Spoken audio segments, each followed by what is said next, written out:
What's going on, guys? Welcome to Everything Always. My name's Michael Roman, aka Allfire's, back with another huge Twitter Scoopster bomb, this time with the ending of Avengers Doomsday. But don't worry, we don't need a spoiler warning for this one. It's not corroborated by any behind-the-scenes leaks, although it does paint a picture of what's going to happen at the end of Avengers Doomsday, and if true, also reveals some points about the plot for Avengers Secret Wars. We're breaking it all down, but first, if you could grab the subscribe button. Thanks to everyone who's been subbing lately and helped grow the channel. We've been growing again at an insane pace. It's all because of you guys. Thank you. And if you haven't already, I would just kindly invite you to do so. It's the #1 thing you can do to support us, plus it'll enter you for the giveaways. Again, all you got to do be a sub, leave a comment. If you want, stick around at the end of the video. We get into all the giveaway stuff again there. Okay, so this is the latest coming from the Twitter Scoopster, James Mack. You guys can follow him over on Twitter at JamesMackWL, and as we've remarked in a couple of recent videos we've done covering his scoops, he's pretty new to the scoop game when it comes to Avengers Doomsday. He has gotten a few things right already. That being said, the context of his leaks is he's worked in the VFX industry, and as I mentioned in yesterday's video specifically, he can easily have friends and colleagues that are privy to a lot of this information. In fact, he's mentioned some of this is based on concept art.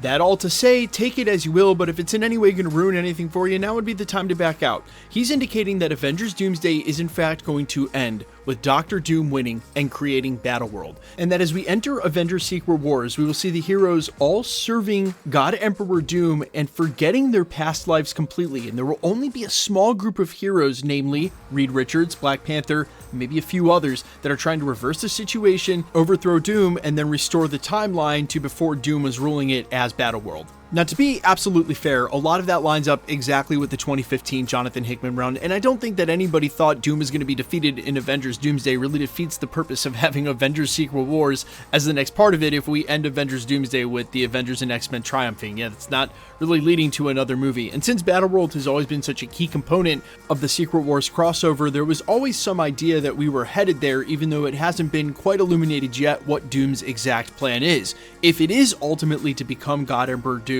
and shape a reality in which he is the ultimate ruler, then taking the seat at the center of the multiverse, the same throne, yes, that Loki is on right now, but presumably Doom isn't going to have to sit at the center of it and power it all the way that Loki is. He's going to have another plan for that, which we'll talk about just a little bit later in this video. But ultimately, the two takeaways are, if he's going to end up as God Emperor Doom like he did in the comics, he has to assume that power and that title from somewhere. Now, in the comics, he steals that power from the Beyonders, and in lieu of not having the Beyonders in the MCU right now and thinking it may be just too much to introduce them as well, I know there's going to be some diehard fans who say, hey, you have to, this is their moment, they need to introduce the Beyonder. But think about it, we've got so much story to get through, and we have no backstory for Dr. Doom yet. There are simply not enough minutes, not enough words in the script to be thinking about introducing the Beyonders as well. Now, I may be wrong, but I think the much simpler approach to this is, Loki right now is Loki, God of Stories, holding the multiverse together in order for him to create Battleworld and have everything sort of migrate towards the void, which may be his ultimate plan to create Battleworld there. That's why they made sure to reintroduce that concept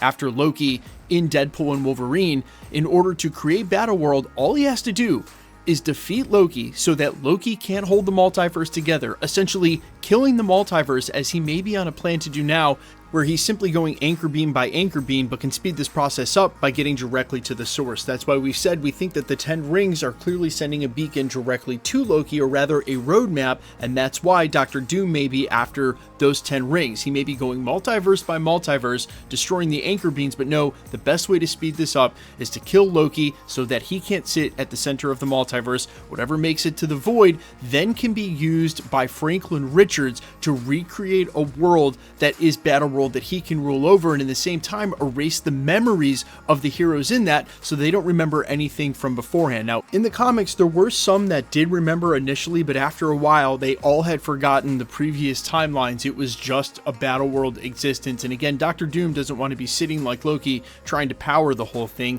He's going to have Franklin Richards do that. We also remember from that concept art that, again, the Russos claimed is absolutely not theirs, so we are free to cover, that it looked like we may have Bucky Barnes chained in the bottom of a dungeon, but industry insiders indicated that was actually Sentry. Sentry's immense power is what Doctor Doom is going to target in order to power his Battleworld, or basically hold it together in the same way that Loki was the center of the multiverse. Obviously, Doom can't sit there again and be preoccupied. He wants to rule over his empire and have a family around him. And as we theorized in previous videos, we think there's a real good chance that an incursion of some kind killed Doctor Doom's original family in his original timeline. He somehow escaped, and now his ultimate goal in recreating Battleworld is to have his family. And incidentally, that family is going to be Sue Storm and his son Franklin Richards. That's why he kidnaps him during the post-credit scene at the end of the Fantastic Four. That said, you again could sort of boil down this scoop to just relying on details from Secret Wars, but in a lot of instances, Marvel Studios has never ever done a one-to-one on any of the storylines. Some of the details have been the same, but they've changed a lot of stuff. So for anyone reading Jonathan Hickman's Secret Wars or the 1984 Secret Wars and thinking, hey, we've got the whole story figured out, not only does that not make sense because Marvel's never done that, but they don't have all the pieces on the chessboard right now, like huge parts of it, say Molecule Man or the Beyonders, which we referenced during this video. So I think there's still going to be quite a bit of liberty for the Russos to do whatever they really want with Avengers Secret Wars and set it up however they want. And I don't really think that there's any certain rules that they have to play by. There's just a lot of iconic imagery and a lot of titles, a lot of stuff going around right now that seems like it's from the comics because it's Marvel. It's the same IP. It's just really not going to be the same story, and I'm not sure how it can be. So I am a little skeptical about how close all of these details fall into place. But again, they're not also spoiling the story. We have no idea how he defeats Loki or how he becomes God Emperor Doom. We certainly don't know how any of the Avengers are going to reverse any of that, especially without them revisiting the same exact tropes and time travel and stuff they did in Avengers Infinity War and Avengers Endgame, because certainly no one at Marvel, Kevin Feige, the Russos, the writer, nobody wants to make just Avengers Infinity War and Avengers Endgame Part 2. That would be the worst case scenario if these movies end up just doing exactly what they already did, because everyone will call it out and it will be so noticeable. They've got to come up with a whole new thing that isn't just, hey, we're going to go back in time, grab the Infinity Stones. You guys get the picture. But let me know all your thoughts down below. If you found any of this shocking, or if you basically guessed a lot of this was going to happen. How in the world do you think Doctor Doom is going to find Loki? How in the world do you think Doctor Doom is going to beat Loki? I am all ears as always. Quickly, let's get into the giveaway stuff. Before I let you go, we are still giving away PS5s at the channel. The next one is for Wonder Man. We'll also be doing some giveaways throughout the holiday season. If you want to be entered to win, super simple. All you got to do, hit the sub button and leave a comment down below. And because it's truly random, the more videos you comment on, the better chance you have of winning. All winners will be announced at the end of videos, the same way we're doing here, live with my voice, and the winning comment shown on screen when there is one. So please be safe and vigilant across YouTube. If you should ever get any spam in the comments of people pretending to be a content creator, just report those comments directly to YouTube. The best way to keep up with the content has always been to hit the notification bell with all notifications turned on. And as always, if you liked today's video, I'd appreciate it if you'd hit the like button. My name is Michael Roman. Find me in a couple of places, Instagram and Twitter at IamFires. You can also find me on Spotify, YouTube, Amazon, Apple, iTunes, wherever you listen to original music under the name Allfires. And while I would sincerely appreciate you checking my music out, including the song you're hearing in the background now, thanks to those of you who already have, thanks to those of you who have already checked out this channel and subbed, I appreciate all of you and all your support. I'll see you guys in the next one. Peace.